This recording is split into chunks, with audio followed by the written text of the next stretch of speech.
अस्सलाम वालेकुम जी। तलबात शुरू करता हूँ अल्लाह ताला के पाक नाम से जो बड़ा मेहरबान और नहायत रहम करने वाला है। आज हम फर्स्ट ईयर की नज़म नात का खुलासा समझेंगे।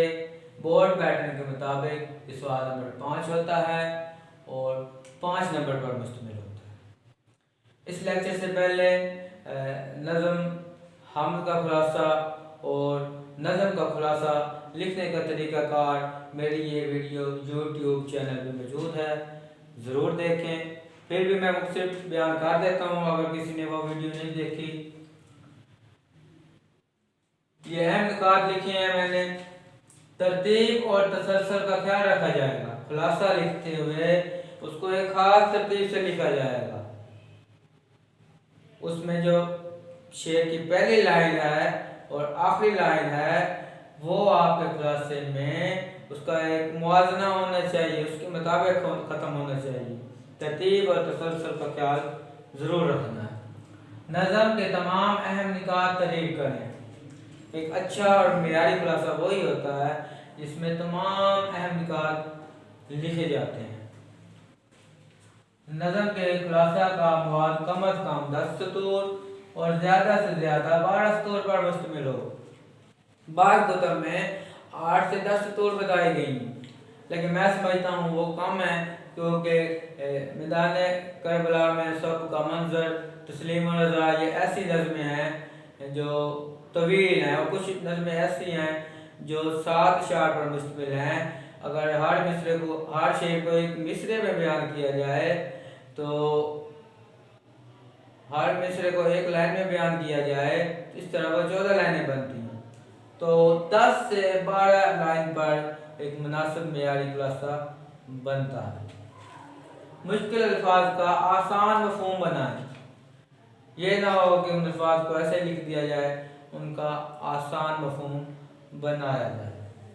अहम निकात मार्कर से नुमाया करें। ये मैं हर लेक्चर में बताता हूँ। अच्छे नंबर हासिल करने के लिए अहम निकात को मार्कर से नुमाया करने की आदत बनाएं। गैर मुतल्लिका मवाद से गुरेज करें। खुलासे में वही बात लिखी जाएगी जो उस नज़म के अंदर है। कोई जितनी भी ज़रूरी बात हो अपनी तरफ से कोई तबसरा नहीं किया जाता, कोई भी गैर ज़रूरी बात नहीं की जाएगी। 7 अशार पर मुश्तमिल नज़मों के खुलासा में हर मिसरा को एक सतर में मुख्तसर तहरीर करें। ऐसी नज़में जो तवील हैं, 7 अशार पर मुश्तमिल हैं, अगर एक मिसरे पे हम उसको बयान करें तो फिर ये 7 अशार से और 14 मिसरे बनते हैं, तो 14 जुमले ये बनेंगे। तो कोशिश करें आपका खुलासा किसी सूरत भी 13-14 लाइनों से ज़्यादा नहीं होना चाहिए। ज़्यादा कोशिश तो यही हो कि 12 लाइनों तक मुकम्मल हो। बंद की शक्ल में तवील नज़मों का खुलासा करने के लिए एक मिसरा की बजाय पूरे बंद का मुख्तसर मफहूम बनाया जाएगा। जैसे आपको बताया कि बताने करबला में सब का मंजर और तस्लीम रज़ा कुछ ऐसी नज़में हैं जो तवील भी हैं, बंद की शक्ल में भी हैं, तो उनको अगर एक मिसरे में बयान करने लग जाएँ तो वो फिर बहुत ज़्यादा लाइनें बन जाती हैं। इसलिए कोशिश करनी है कि पूरे बात की मजमूई तशरीह मजमूई मफ़हूम उसका बयान किया जाएगा और उसी एक बात को जो है 2-2 लाइनों में बयान करते जाएं, तो इस तरह आपके 12 लाइनों का खुलासा मुकम्मल हो जाएगा। ये तो अहम निकात मैंने बयान किए हैं। अब हम नज़म नात का जो है उसकी अमली मशक करते हैं, उसका खुलासा समझते हैं। हुज़ूर अकरम सल्लल्लाहु अलैहि वसल्लम की ज़ात वजह तख्लीक़ कायनात है। आप सल्लल्लाहु अलैहि वसल्लम से दूर होना अल्लाह से दूर होने के मुतरादिफ है।